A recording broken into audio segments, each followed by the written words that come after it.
So I often talk about this, and Henry Gardiner was and is my hero. And I remember Dr. Harlan Ritchie at that time from Michigan State University was the beef cattle prognosticator. Whatever Harlan Ritchie said, oh, holy moly, that's what's going to happen. Well, Harlan Ritchie in 1995, 1996 wrote a paper called 5 Years to Meltdown. And at that time, what he was saying was at the rate we were losing market share in the beef industry, in 5 years, beef would not be a relevant protein. So in 1996, I'm 35 years old. I have twin 2-year-old boys. This is my chosen line of work. And I'm like, I remember asking Henry, I go, is that right? He goes, yeah, we're in big trouble because people didn't like our product. They would consume it at a price. That's a Head On.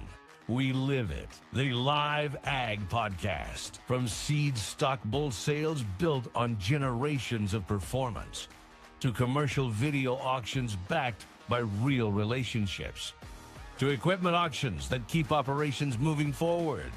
Live Ag connects cattle producers to opportunity. Quality cattle deserve premium prices. The right bulls deserve more buyers, and dependable equipment deserves a fair bid. Whether you're consigning to a Live Ag video auction, marketing seed stock, or moving iron through the equipment exchange, we combine local representation with nationwide reach.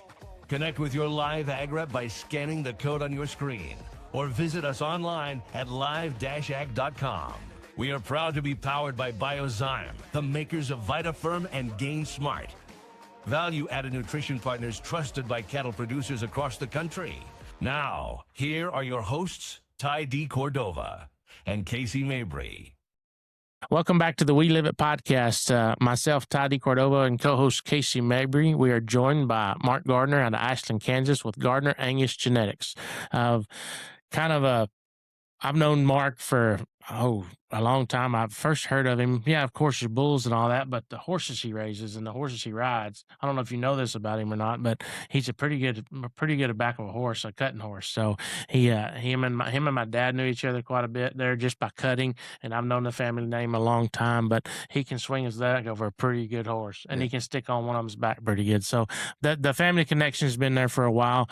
He shared the same passions as my family with horses and cattle and great bulls. They have one of the premier Angus outfits that's around. Have 4 sales a year, and we appreciate him trusting us to market some of those for him on those sales. I mean, we can't thank y'all enough for allowing us to be there. And it all goes back to a relationship basis on how that all worked out. So, Mark, if you want to just kind of jump in here, tell us a little bit about yourself, kind of how it all started and where y'all come from and all that. You bet, Ty, Casey. It's a real joy to be here today, and we're looking forward to visiting. And I am Mark from Ashland, Kansas, and that's in southwest Kansas, which sounds like it's a long ways away, but it's just when I talked about driving down here this morning, it's the same as if I was going to drive to Topeka, Kansas. It's the same distance, so it's not that big a deal. But my family, like yours, Ty, and, the beef business has been our passion. My family homesteaded there in 1885. My granddad was born in that homestead in 1889 and didn't get married till later. My dad was born in 1931. So, always been a part of the beef business. And I think it's very similar to most of us in agriculture today. But Henry Gardiner was, like I said, born there in 1931, and he went to school at Kansas State, and that was at the beginning and the advent of artificial insemination, and he was very curious about learning how to do that technique. And interestingly enough, the way they were doing it back then, Ty, they weren't very successful. Glass pipettes, they didn't go all the way through. I used to tease him, "Did you get anything bred?" He said, "No, not very many." But he went to school there from 1949 to 1953, and the technique got better, Henry got better, and in 1964, he made the decision to become total artificial insemination. I usually just say AI, but in this day and age, I'll tell you about AI, boys. It's the real AI, and that's artificial insemination. But in 1964, when I was 3 years of age, he made the decision to breed all of our cows at that time total AI without the use of cleanup bulls, which that was pretty revolutionary. And the difference then was we didn't have near as many cattle then. He had about 500 cows, and my brother Greg and I were his main heat detectors and all that. But He worked very hard trying to make Angus cattle and cattle better. And he kept immaculate records from 1964 to 1980. Our weaning weights of our steer calves would have been 523 pounds. And that would be okay for a 175-day-old calf or something. But we were primarily fall calving, and those calves were weaned at 10 months of age. So they were the shorty blacks. They weren't very good. And when we look at that system, and Dad always said, well, maybe we can't make cattle better. But he said, dang it, look at what the dairy industry's done. So you fast forward to 1980, when I was in college, I remember coming home for Thanksgiving in the fall of 1980, and Henry Gardiner says, I finally know what we're going to do with our breeding program. I said, great, what are we going to do? He said, we're only going to use high accuracy, progeny-proven bulls for the traits of merit. I said, how do you know who those are? Well, the American Angus Association, many of the other breed associations did so at the same time, was the very first sire summary where they compared all the widely used bulls of the Angus breed against each other for the economically important traits. And so being the know-it-all kid, I said, how you know that's right? He said, pay attention, Mark. He said, I took all the bulls I used from 1964 to 1980 where I made absolutely no change. 523 pounds in 1964, 523 pounds in 1980. I averaged all those bulls up. And when I averaged those bulls up, their EPDs were 0, 0, and 0 for birth weight. We'll call it growth, and we'll call it milk. So what that told him was that if he used that in a total AI situation over that 17-year period, he'd make no change. He was convinced it would work. And I said, yes, sir. Okay. So we go forward and we look at that. And a lot of times when he would share that information, or even when I share that information today, they'd say, well, Henry, Mark, you picked the wrong bulls. And Henry would say, I did.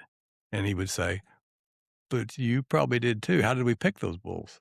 He might have won a purple ribbon. He might have won. We had lots of bull tests back in the day, and there's still some good bull tests around. We called it an eating contest. So you pick the biggest, fattest bull. Or Dad was great friends with his former county agent who became the manager of the largest Angus ranch in Kansas, the Ramsey Ranch. His name was Dale. Dale says he's a really good bull. Mm. But Henry's point was you couldn't make an objective selection for the economically important traits. So on average, we were all selecting those cattle to be average. We might have, changed their shape a little bit. We might have made them taller or shorter, whatever we did, but we didn't make any change. And so from that day forward to this current day, that discipline and that selection for calving needs first, simultaneously selecting against mature size. Within those things, if I keep birth weight and mature size in balance, I'll never get out of balance. Then I can select for as much growth as possible, provided it's superior for marbling and muscle and the right fat content, and then ultimately the maternal function to replicate the process. That sounds very, very simple, and it is. But the key to that is discipline. And the key to that discipline is what we've learned with those records. That very first year, we went from 523 pounds to a 660-pound weaning weight calf. In 1 year. And now Henry would tell you, I would tell you, that's too much. It probably rained that year. And so when we look at that and that steady progression, we started seeing 800-pound, 10-month-old steer calves. That's the off-cow weight. That's not the 205-day weight, 10 months old. Remember, they'd been 523 pounds. And we've had a philosophy at that time, and we still have that philosophy today. If we can do it with one, we can do it with all of them. So we started seeing those 800-pound calves, and we finally reached our entire calf crop, reaching that 10-month-old weight of 800 pounds in 1988. And since that time, and now I talk a lot more about off-cow male weights because we raised lots more bulls. We had 50 to 100 bulls back then, and we were just measuring the steers. But we can typically wean those at 10 months of age at 950 pounds in an average year. Now, we're in an arid environment, 18 inches of rainfall. Some people get a lot less. Some people get twice as much. But in our situation with native range, wheat pasture, and improved grasses, if it will rain, we can have rain on a year-round basis. So the only thing that is different in our equation today from back then, from a forage standpoint, is the genetics. So we're very convinced that that genetic component has allowed us to stay in business and to make those cattle better and take those same concepts to our customers, because our job is to, we don't want to cause any harm. So calving ease comes first. Dead calves don't grow. Then you get paid for the growth. So the pounds of growth that grows up to the end point, which we'll call that a year of age or a steer, let's call it harvest, But then, believe the sister that quits growing. And how do you define maternal? Well, we define maternal as she bred in your environment. She had a live calf. She bred back. If she had a steer, it went and made a prime carcass. If she had a heifer, she did the same thing year after year. And that's how we define maternal. So that discipline, and a lot of times I'll say that and talk about those weights. And it's not the absolutes. It's not a 205-day weight. It's a 10-month-old weight. But it's the same in today as it was, the weaning at 10 months of age back in the 60s, clear up to 2026. But it's not single trait selection for growth. It's multi-trait excellence and what I would call the Michael Jordans of the Angus breed, these bulls that excel for all of these traits of merit that, and my job, and I can nerd out on all that stuff as far as you want to go, but the reality of it is, we got to the magnitude, the points of economic merit for our customers. So let's have a live calf. Let's have it grow fast and efficiently for us, for our customers. Let's have it have value added whenever our consumer is going to eat that. And then let's have a female that replicates the process. This stuff works. It works amazingly well. I mean, Henry Gardiner, the things we're able to do today, he envisioned, and he would say, "You betcha we can do this." And we've just begun. I mean, I guess we're 46 years in, but it's really going to get good now as we have the acceleration of these genetics that get better and better and better. Ty, you're both, Casey, you're both young. Okay. You probably don't remember the war on fat of the 80s when we were in a race. We talked about that earlier. With the chickens and the pigs. Yep. And we were, and in every commercial, I used to think, oh man, eating red meat is bad because all you could hear was that you're not supposed to have fat. Well, fast forward to today and, the GLP-1s and all that and the protein. And I mean, beef is the best food in the world. Absolutely. For lots of reasons, including your brain and your body. And, back in the 80s and the 90s, they were trying to get you to eat more carbohydrates. It's a lot of things but the science wasn't really science. It was following the money. Yep. Let's just say maybe Kellogg's or something. But that being said, our product wasn't very good. And so when we look at what we had done trying to make these cattle, and I'm an Angus nerd, back then I could talk about Angus cattle being all these things people want. I can make them be born alive. I can make them more efficient. I can make them weigh and be harvested. And I remember probably in about the mid 1990s, we've always fed cattle, Ty. And in that time, the feedlot manager, and you mentioned, Casey, your Cargill roots. And so, the feedlot manager would sell your cattle. And I said, you get our calves sold, our steers? And Ken Burtz was the manager. He said, yeah, I got them sold. I go, well, what'd they bring you? Well, 70 cents. I go, is that good? I didn't know. He said, yeah, that's the mark. I said, well, what'd those roping steers of the next pen bring? And he said, they brought 72 because if I let them have these good blacks, then they would pay that same price. And I said, that's not right. That's not right. And so when you think about it and you think about how we have changed this beef demand from again, you guys are young and I'm more mature, but the National Beef Quality Audit, 1991, we did all these measurements, 1 out of 4 steaks eat bad. We had portion size. We were too fat. We were too, we had injection site lesions. They tell you black leg was in the muscle, so you know how that worked. But all that being said, we did that audit again in 1995, we as in the industry, and we still hadn't made any improvements. So I often talk about this, and Henry Gardiner was and is my hero. And I remember Dr. Harlan Ritchie at that time from Michigan State University was the beef cattle prognosticator. Whatever Harlan Ritchie said, oh, holy moly, that's what's going to happen. Well, Harlan Ritchie in 1995, 1996 wrote a paper called 5 Years to Meltdown. And at that time, what he was saying was at the rate we were losing market share in the beef industry, in 5 years, beef would not be a relevant protein. So in 1996, I'm 35 years old. I have twin 2-year-old boys. This is my chosen line of work. And I'm like, I remember asking Henry, I go, is that right? He goes, yeah, we're in big trouble because people didn't like our product. They would consume it at a price. And so I'm a long ways from Mark from Ashland, Kansas. I took you all these ways, but we did some things, myself and 6 others that knew of each other at Kansas State University. We were in big trouble. And, what are you going to do to change the game? Well, we came up with a business plan. We bought a packing plant and we bought into National Beef and formed U.S. Premium Beef. We went on what I called the blue sky tour, because there's a lot of the same rhetoric we've heard through the years about the evil packer, and I'm right there with them, all these different things. But in their defense, they harvested and boxed up whatever we brought them. And you remember the National Beef Quality Audit, our product wasn't very good. So we raised with producers, and today it's about 500 producers, but we raised $40 million of producer equity, and then we borrowed the other 40, and we bought into National Beef. And so, again, I'll make fun of myself. I joke that I came out of K-State, Mark Smart Gardiner, which I wasn't that smart, but I was like, but all that being said is like, we're going to change the world. We're going to do all these things. I used to have to go get Carcass data with my dad from grade school on, and those packing plants, those guys were big and tough, and it was cold, and it was I didn't enjoy it. And so, but I and a couple others, but primarily because I had gotten Carcass data and because I was the genetics guy, we bought this National Beef and became partners with National Beef. And so I remember in October 1997, they sent me to negotiate the very first grid. And so when I say this, I'm not making this up. I was scared. Okay. And so John Miller was the CEO of National Beef at that time. And he's a very charismatic, a very good man. And we walk in there, and I can still get PTSD in that conference room at National Beef. But he's like, okay, we're partners. What do you want to do? And I was like, well, Mr. Miller, what makes you money?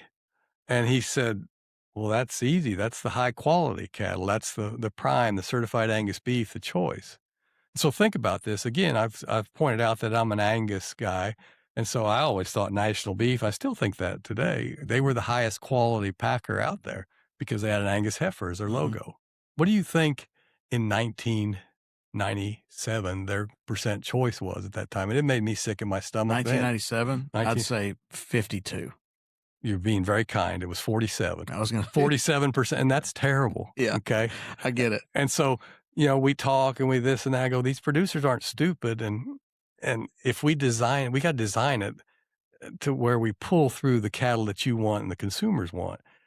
And he said, and this is where I got my air back. He said, well, we got to be careful because if we get too much prime, too much CAB, then it's just only worth the commodity price.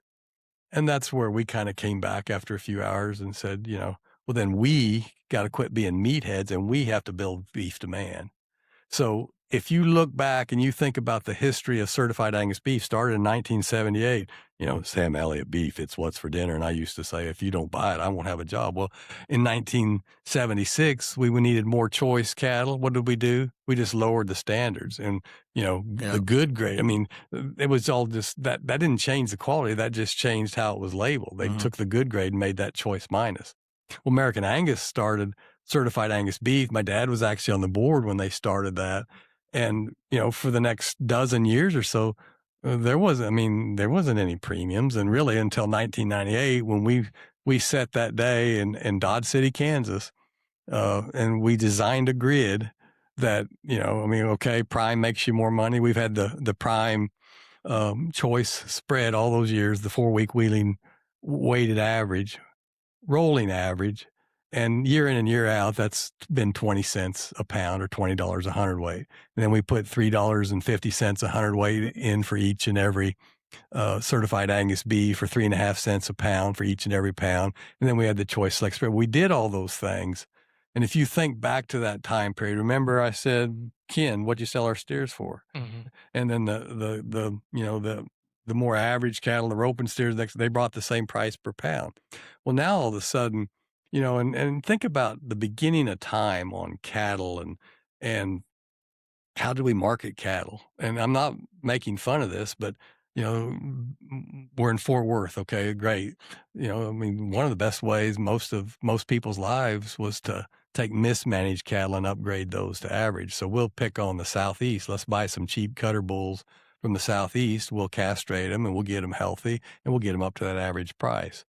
So fast forward to that October 1997, and National Beef is a small four of the big four, and we came out of there after we set those in those grids that helped redefine things. But Bob Peterson was the CEO of IBP at that time, And we kind of came out of there smiling and saying, we'll take the best. We'll let old Bob have the rest. Well, Bob taught us a lot of other lessons, and so did the other big three as far as just market presence and being that. But whether you liked us or not, and we actually had to go testify in D.C. before the Department of Justice because there was legislation that would have put us out of business in the first year because outlawing packer ownership of cattle. Well, these 500 producers owned a packing plant, and the unintended consequences would have been we'd have been out of business. But when we did that, whether you liked us or not, and many people didn't like us, all the other processors had to do that too to get those higher quality cattle because really, and again, Casey, you were Cargill, you know this, but in general, the margin is in the quality, and you have to make it with the drop and the hide and the blood and all those things. But the margin, it's just like I sell bulls for a living, and if a bull flunks his semen test or breaks his leg, he doesn't have the margin of a bull that gets to go be seed stock. So all that I take you through from the database systems to the pricing systems leads us to what I would say today, we have a demand-driven market, and we have differentiated ourselves as what I would call the greatest tasting protein in the world. I mean, beef, the world has said, we want your product, and it's the protein of celebration. It's the second one that said that. We just had this same conversation. So, but if we're going to celebrate our anniversary or birthday, I'm not going to go buy chicken or a pork chop. I'm going to buy the best beef. And so we think about that, and we think about that value equation. Think back to mid-90s. It was, if you went and bought a steak back then, it was comparatively very expensive, versus some other choices. But if one or two out of four ate bad, what did you do the next time when you just spent $20 on that steak and it was terrible? Well, you probably bought something else and put some sauce on it.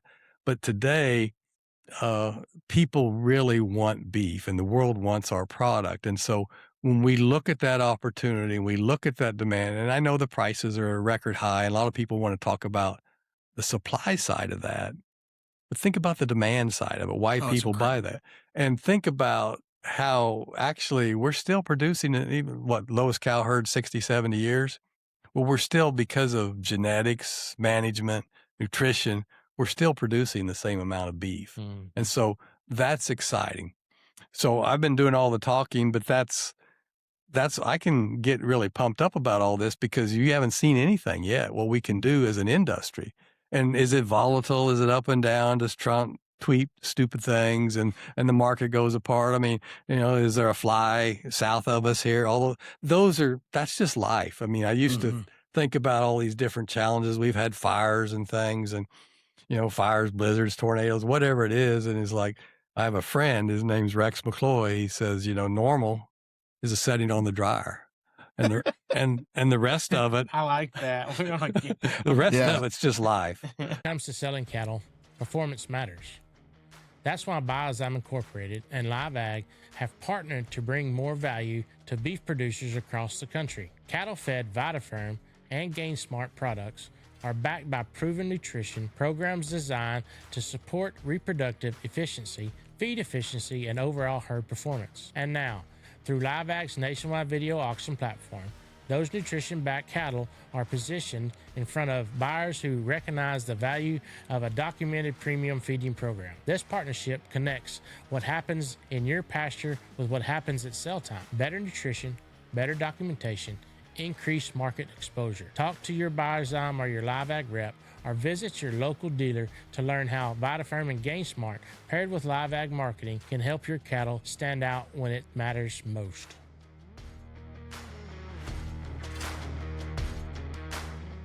So a lot of my clients, they get freaked out because I deal with markets every day, right? Futures and different things. And it's always a headline or whatever. And I tell my guys all the time, I'm like, you just got to stop talking about it and stop freaking out about it. And you just got to get calm because we're always going to have something. And no matter what, every year I've whether I was at Cargill for all those years and then been out of Cargill for about a decade now. And now I'm hyper focused on being calm and going, don't freak out. Let's just chill out and trade your plan and manage that plan. But to your point on the genetic progression and the snowball of that, I've always made this exact same statement because people don't realize this. When I started with Cargill in 2005, I was in Plainview as a cattle buyer trainee. And so every day I would have to rattle the quality grades of the plant off. A shift graded this, B shift graded this, and we would go through those things. And the economic incentive that we had always driven, to your point, was yield, and that's dressing percentage, carcass yield. And then the choice select spread was relatively narrow for so long. And then we had about, I don't know, a third of the cattle or less that were on a marketing arrangement, that were benefited on quality grade. But that was 05. Think back to 1995. I know. And it was like the beginning of all that stuff. And in Dodge City, we would get on the same conference call together, and Brad Hewlett, who's now a cattle buyer for, he would have been the one that would have been scheduling at the time. He would rattle off the grade in Dodge City every morning. And during that time, I was being generous what National was. Cargill was probably grading 35. And so, and that was in 2005. And when I tell people that, like they sent me, when I started buying Cargill or cattle for Cargill in the country, they sent me to western Nebraska and eastern Wyoming, right there in Torrington, that area. And my job was to go buy the highest quality cattle ever. And you would buy these guys calf crops that were straight Angus calf crops, and they were grading 55. And so, think where we are today, we've made massive progression in a very short period of time. And I can only imagine what it's going to be like going forward. You and I talked about this a little bit before, but the involvement of having the ability to take terminal line sires that are going to be the ones that have the best genetic traits for profitability, and then now breed them to in the dairy herd, and start to make massive changes in that way. You want to talk about that for a little bit on what you're seeing as far as what I was at I don't know if I coined this slogan, but I went to this Beef on Dairy conference in Lubbock. Yeah, I was supposed to be there, and I had a prior. So that's the third one that they've done. And the first one I did, I got to speak with John Sticka, and we spoke together. And I got up there and I said, this is the biggest collection of cowboy boots and rubber boots that we ever get in one room. Amen. And so I believe that as we move forward together, that used to be, like I said, a byproduct. That used to be those dairymen just shipped us, whatever. It didn't even matter. And now I was in there the other day back in May, and they are now cattle feeders. Mm-hmm. Not just Randall Grimius of the group buying their calves. I mean, these are dairymen that are vested in the cow because business. Of value, because of economics. Incentives. Absolutely. And you know what they love? They love quality, and they love marbling, and they love that way. So they've done that. So let's think about where your family has come, and it's miraculous that you guys have been able to withstand all that. And obviously your enthusiasm around the industry is not fizzled out at all.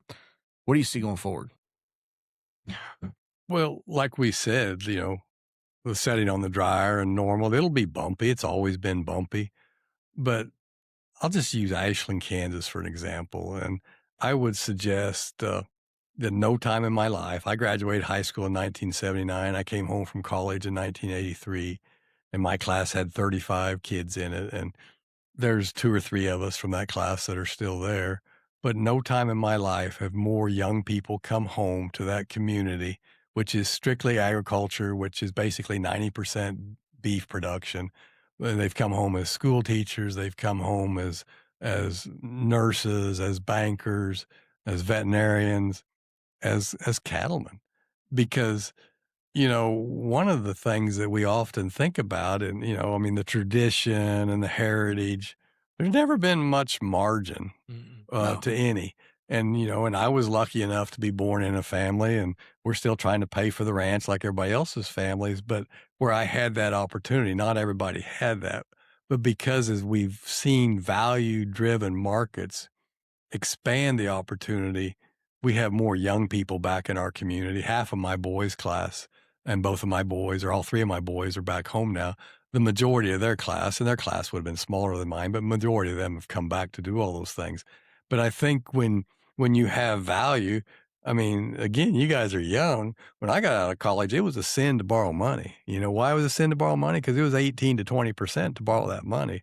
Henry Gardner 101 is we're not gonna spend money on anything we can't pay for, because and just everybody was borrowing. And I saw my boys freak out a few years ago when we'd been at 3 and 4% interest, and then all of a sudden it bumped up to 7 and 8, and they're like, "Oh my God, what are we gonna do?" I go, you should have been. Ain't nothing, boys. And so you look, and I'm not here to talk about high finance, but I look in the mid 90s, and interest had come down so much, and we had that opportunity.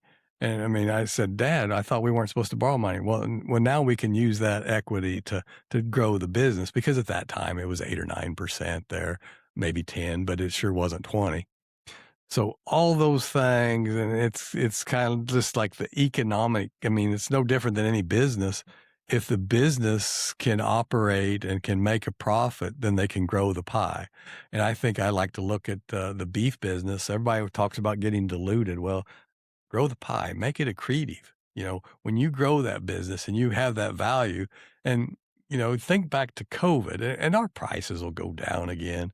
But I mean, just, when we look at COVID and we look at those prices, we look at that bottleneck, and that's part of the whole relationship matrix. When they closed down the plants, when they opened them back up, we're owners of the plant. We were the first ones back in. But we never went under $1.04, and they even got to the 90-cent range in some of those places. Well, the $1.04 is like, National as our partners. They said, we'll put it right here. We'll leave this as the floor.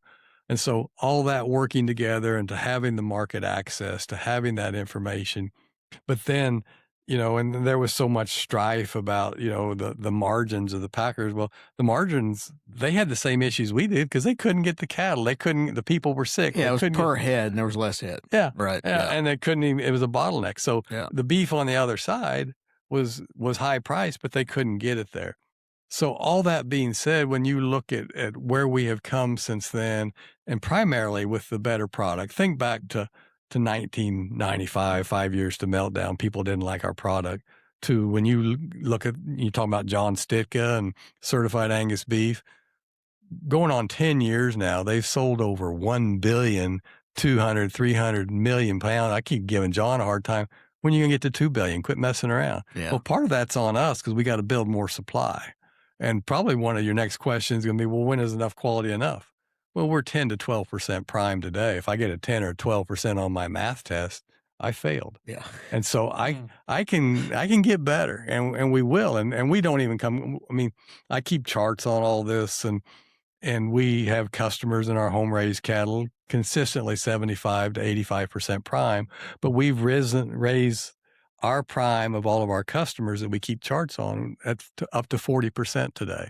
And we still got 60% to go. And making those cattle fit the environment, make those cattle fit wherever we are, but make it a consumer-friendly product that people want. And at the same time, everybody else in the process can benefit from it. But back to the beef on dairy, what so many of those folks do, I think back to 15 years ago, a lot of those guys, and there wasn't much margin in the dairy business, and they would call guys like me wanting to clean our tanks out, to get semen. And they'd call all over, and they might give you 50 cents or $1, but you weren't going to use it, so you would clean them out.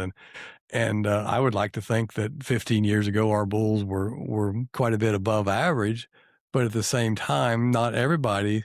I mean, a lot of those tanks were just what was there. Maybe it was a bull was designed for a different reason. Today, and you mentioned Randall Grimius, he's been one of the leaders in that, in those dairies accessing the absolute best genetics of the beef industry. And Randall Grimius has been a good customer of our family. He's got a lot of our bulls in that system. But, we talk about the pride we have in the beef industry and how proud we are of the cattle. Those are pretty good cattle. I mean, and a lot of because they focused on these things from a quality standpoint and a growth standpoint and efficiency.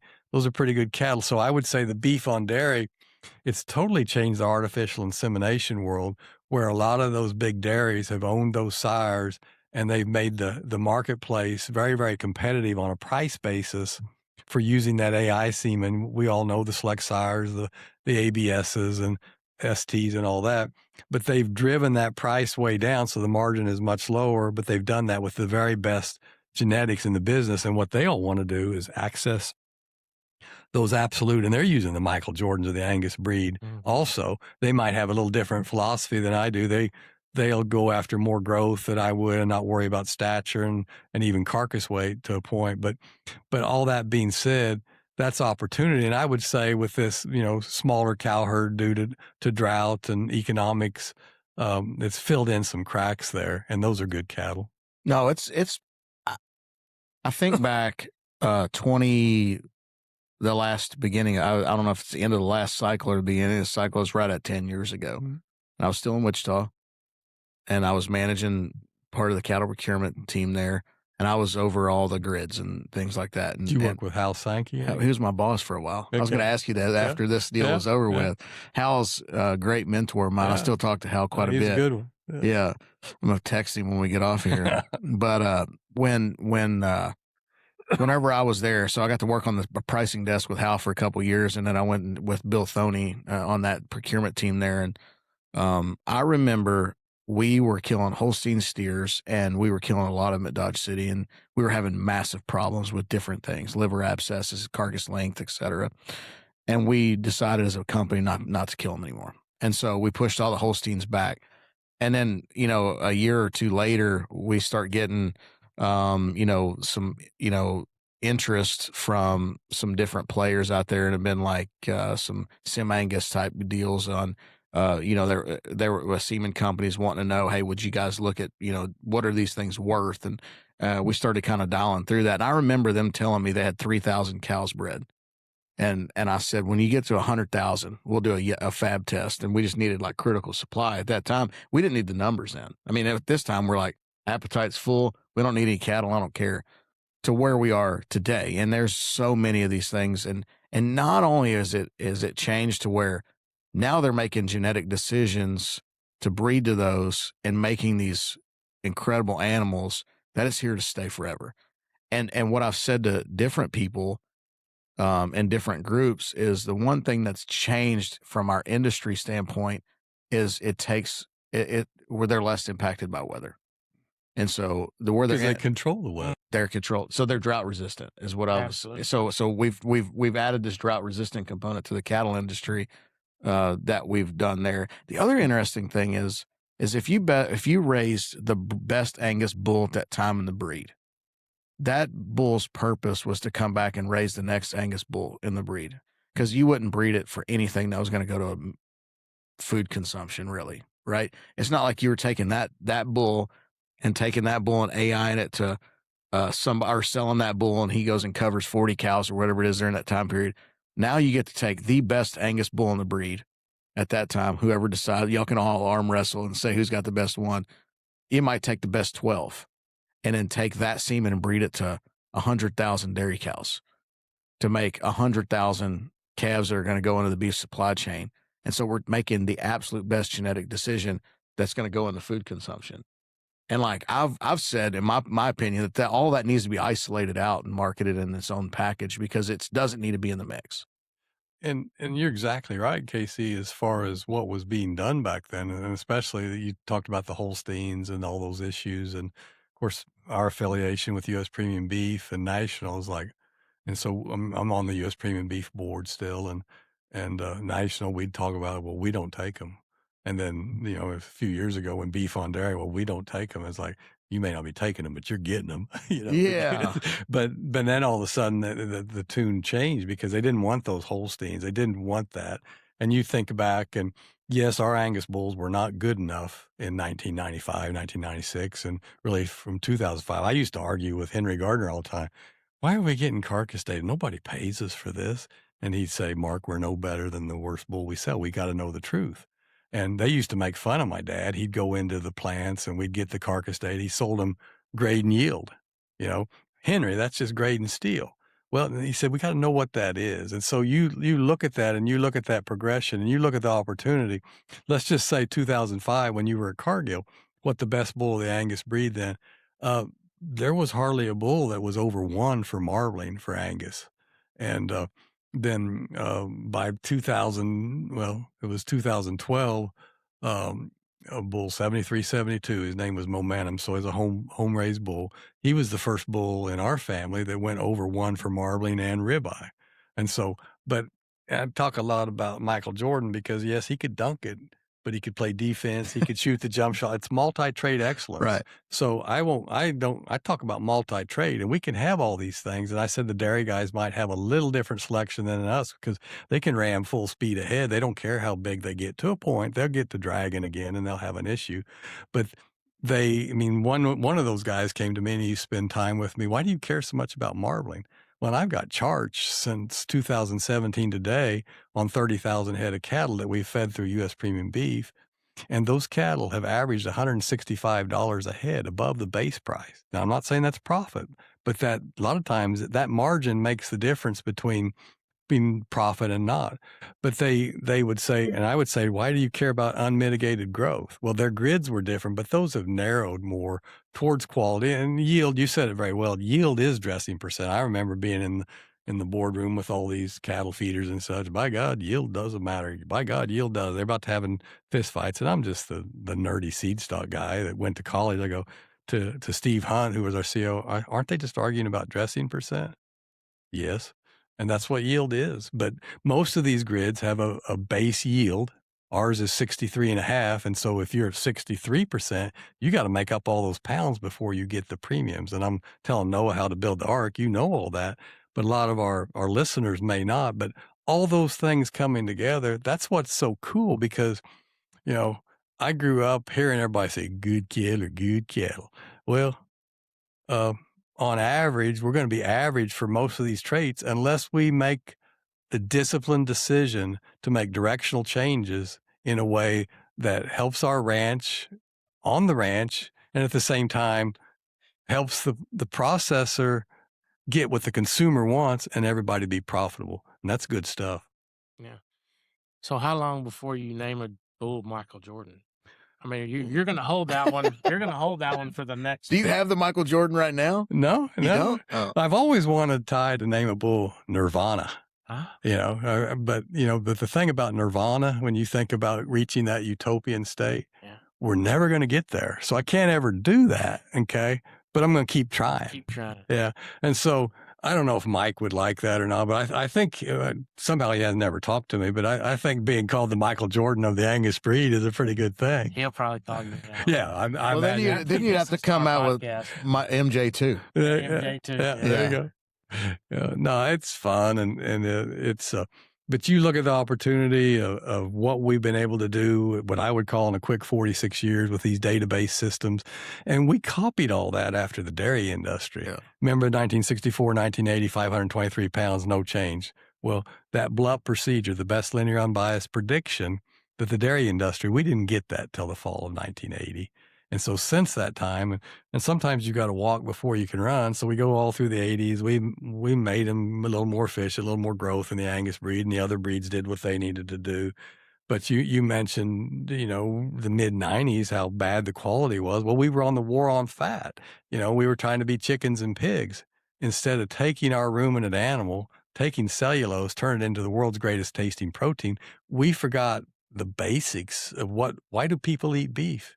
Because it tastes better. Yeah. Okay. And so we took the taste out of it, just trying to have extreme growth with not paying attention to those other things. Yeah. So when I say multi-trade excellence, we can have it all.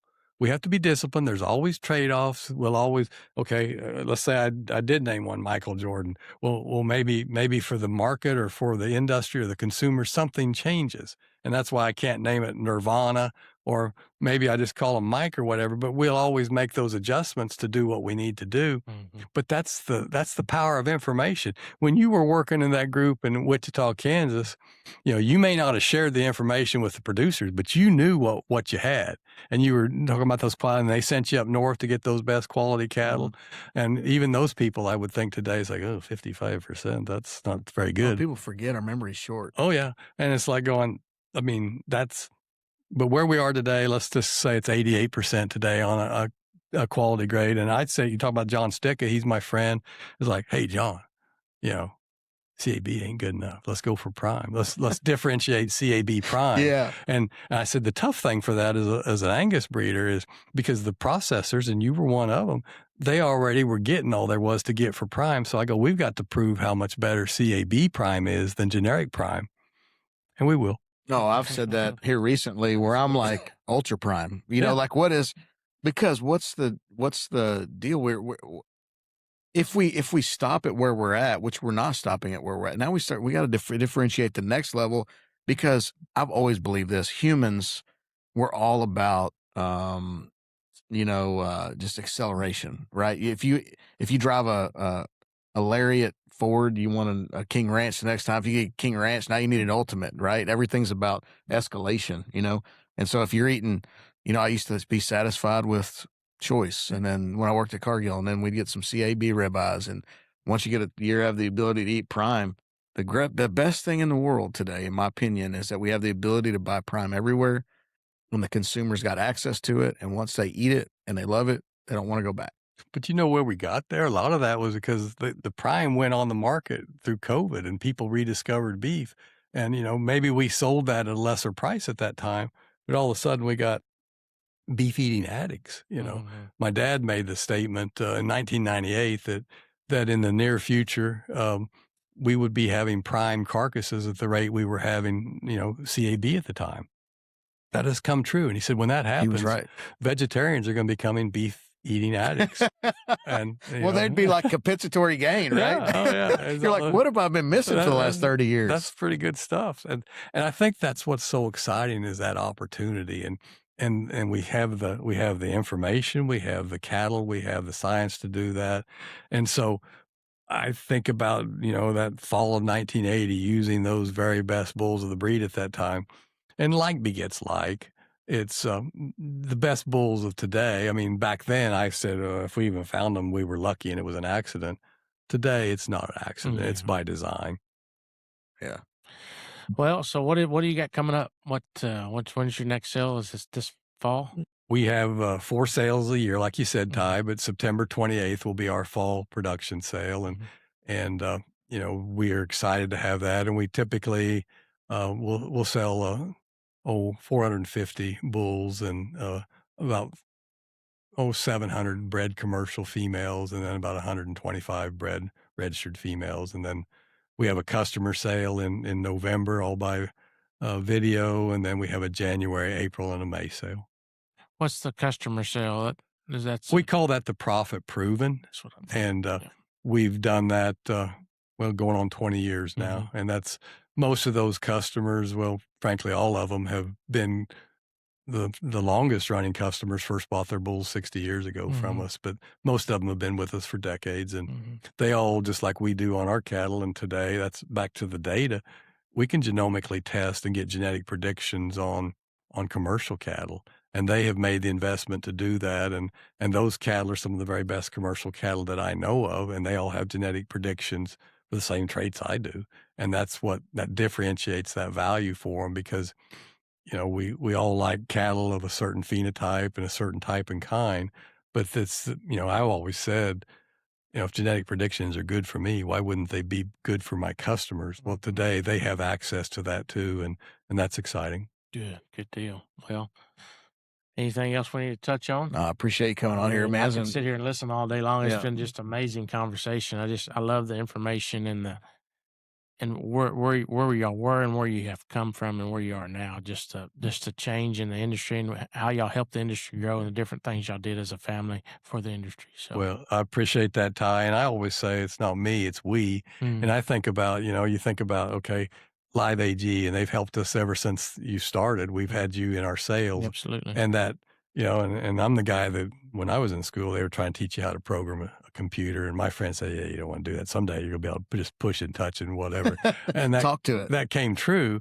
But you think back, and even just the technology available to, to have an online auction and to be able to do that, to sit at home or to buy from your phone.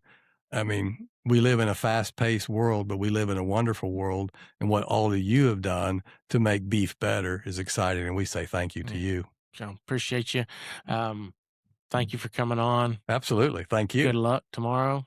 Thank you. Stay in the middle of him. I will. I'll tell you. So thank everybody for watching. As I always say, and I didn't get your email address. Send If you any give them my email address, I'm going to give everybody your phone number. Send any questions to Casey because he loves to answer questions. So just put in the comments at Casey Mabry and he will answer all your questions.